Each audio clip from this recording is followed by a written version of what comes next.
Hello and welcome to the Writecome.com podcast, where we help you to make money from your words. Each episode will be sharing tips, tricks, and strategies you can use to make more money from your writing, publishing, and marketing to your fans and audience. Let's get started with your host, Barry J. McDonald.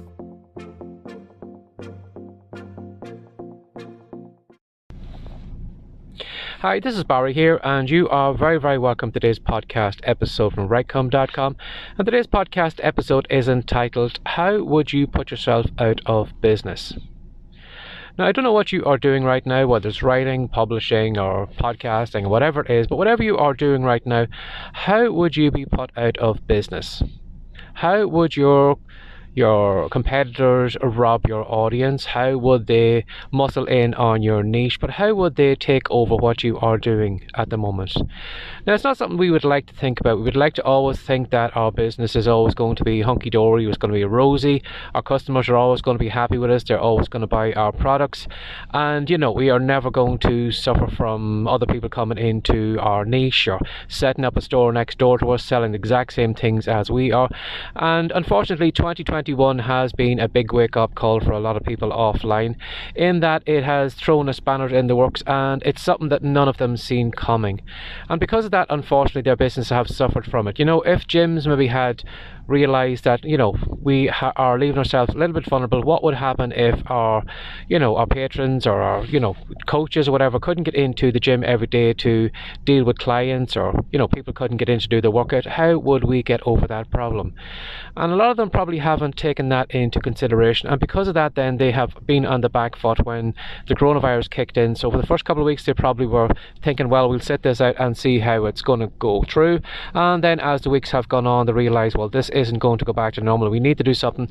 So a lot of them have probably moved online. They probably have done training courses, Zoom meetings or whatever, and they have moved our businesses online. So as Randy Gates said in one of his podcast episodes, the coronavirus, while we can cry about it and while we can cry victim and all that, there is a lot of benefits from it, in that it has pushed progress forward probably a lot faster than it would have if this hasn't come up. If we look at all the old people before this coronavirus, a lot of old people probably had Kindles and iPads and tablets and all that lying around the house, and they probably weren't making any use of them at all. They were probably just gathering dust and probably never ever been charged or taken out of the box.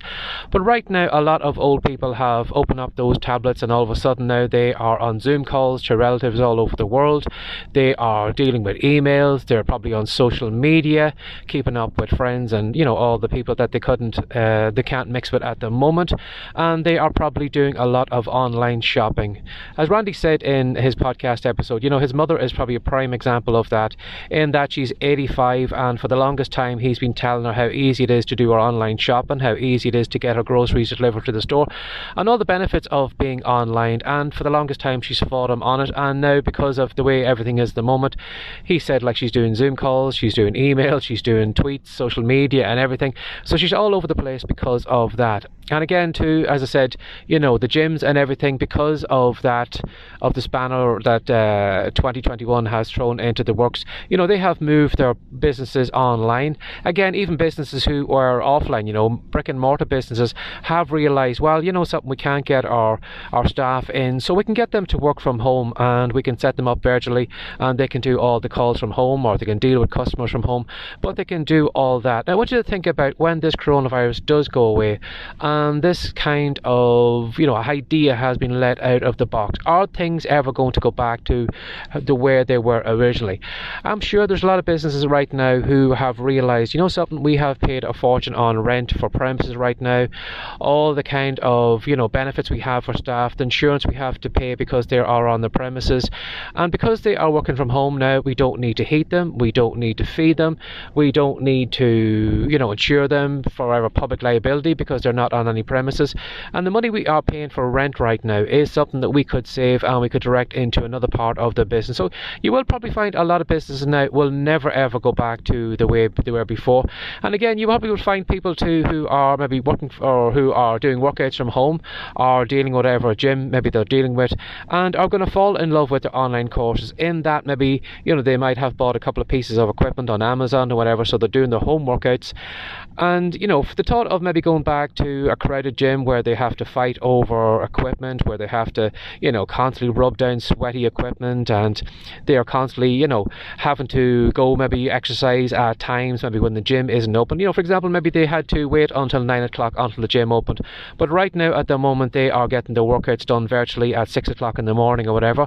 And if they are happy to work out at that time, why would they go back to the gym when they are kind of limited to the hours that the gym is doing, or maybe limited in the equipment that they can get their hands on, or limited into maybe that particular trainer that they really like working out with is only there maybe 2 or 3 days a week, and those are the days that they are going to have to go to the gym, and they're probably going to find out that those workout sessions are completely booked out and they're hard to get in, whereas they just need to fire up their laptop and fire up that recording that trainer has made, and they can watch it at any time. And they probably will find that a lot of people probably won't go back to gyms because they are happy enough working away from home. And even again, cinemas too. Cinemas have been completely locked up because of everything at the moment. And when you think about it, do you or will you go back to the cinema, now that you have the convenience of, all this direct TV and direct video we can watch nowadays. So, for example, the Wonder Woman film that came out over Christmas, a lot of people watched it through HBO. Now, over this side of the pond, unfortunately, we haven't had a chance to get it, but I probably will rent it and watch it when it does come out. So, will you go back into a cinema where you are going to be faced with overpriced, sweets and popcorn and everything in the confectionery area before you go in, and you're going to be sitting down and maybe walking through sticky carpet and sitting on damp seats, and maybe you want to go to a movie like Wonder Woman or something like that, and you're going to have to listen to parents taking the kids in that maybe aren't taking care of them, and there's young kids running around and they're screaming and shouting, and you're thinking to yourself, something, I paid £20 or £30 or whatever to get a ticket into this, and this is what I am sitting in. I'm sitting in this group of people who aren't respecting everybody's quietness, and maybe people are on their phones and everything else, and this is what you're paying for. Whereas if I could go maybe to Amazon or whatever, I could rent it, I can turn off the lights at home, I can switch everything off, and I can sit and watch my movie in comfort, and I can get you my values worth of it. I can enjoy the movie. I'm not having to constantly look over at somebody who's on the phone over there, or some kid that is running around distracting me, and I'm not faced with that because I am doing that at home. And I'm sure a lot of people are, when everything does go back to normal, would you want to go back to the way things are, back to those cinemas, or would you rather rent out your movies? Okay, you don't have the kind of maybe crowd experience that you do get from being in the cinema. It's not a kind of shared experience with everybody else, but at least you are getting to see the movie in privacy, you're getting to enjoy it, and there's no noise and no distractions going on around you. So I just want to think about that. As I said, as Randy said, this coronavirus has moved progress on a big huge jump in ways we've never ever seen before, and it's made businesses do certain things in certain ways because of what they're doing. And unfortunately, as I said, a lot of those businesses weren't aware of that kind of weak spot they had, that kind of Achilles heel, and it wasn't shown to them until now. So what I want you to do is, God forbid anything like that should happen to your business in the future, that anything should completely scupper it or just kind of sabotage everything, and you find that your income is going to go down the pan. But if you do kind of spend some time, maybe once a week or maybe once a month or whatever, have a look at your business and through that lens. What if something like that did happen? What if, if you did have an online shop? What if somebody did set up an online shop right beside you, selling the exact same products that you are selling? How would you compete with them? How could you fend them off? How could you guarantee that your customers would only stay with you and not go to everyone else? And you will find that probably a lot of your competitors aren't thinking about that right now. And again too, when you do find all those kind of weak spots in your business and you do start plugging those up, well then you will find then your business will be more secure, your income will probably be more secure, and you won't have to worry about things like the coronavirus or competitors moving in on your niche or whatever and robbing all your business from that. And again, when you do get good at it, pay attention to what your competitors are doing. What are the weak spots in their business? Could you maybe claim some territory back from them because they aren't doing things? Maybe they're not doing a podcast. Maybe that could be some way you could reach out to their customers, or get your foot in the door in front of their customers and to redirect some of their customers and the traffic over to your way. Or is it maybe the way they are treating their customers? They do kind of bad follow-up, bad customer service. And again, to even have a look at offline businesses, I was just thinking to myself there, this is one thing that really annoys me every year, and probably my list is probably fed up of me saying this, but just things like house insurance. Our house insurance comes up every January, and when I do go to one of those comparison websites, I do find that my premium for the following year is always cheaper. If, for example, my premium at the moment for a house insurance, I think it's something like £250, but the company I was with last year is giving me a renewal figure of £360. So for £110, they are overcharging me compared to somebody else. Now, I have given them a business for 12 months in that I have paid them every single month for my insurance, and I was, a reliable customer. I didn't cause them any problems. I didn't put any claims in, and the thanks I get for that is that they are charging me another £110 compared to last year. And I can't understand why a company would do that, why you would, be a good customer for 12 months, and that is the way they thank you, by giving you a more expensive premium.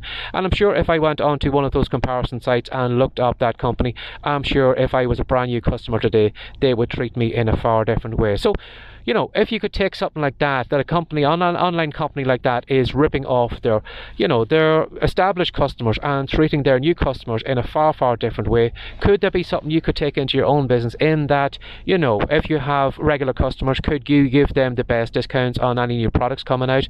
Could they get the lowest prices, and maybe someone who is only coming in isn't going to avail of all those discounts because they are only new in the system? So you're treating your regular customers, you're treating the people who are paying you regularly, who are buying your books regularly, who are getting your training courses regularly, you're treating them a lot better than the people who are coming in the door. So have a look at the offline business. If you go into coffee shops, again, if we ever get back to coffee shops, but have a look at how the staff treat you, how they treat you if you are a regular customer. Do you give you any discounts? Do they look after you in any way at all? Or are you just seen as another person who is just passing through the door?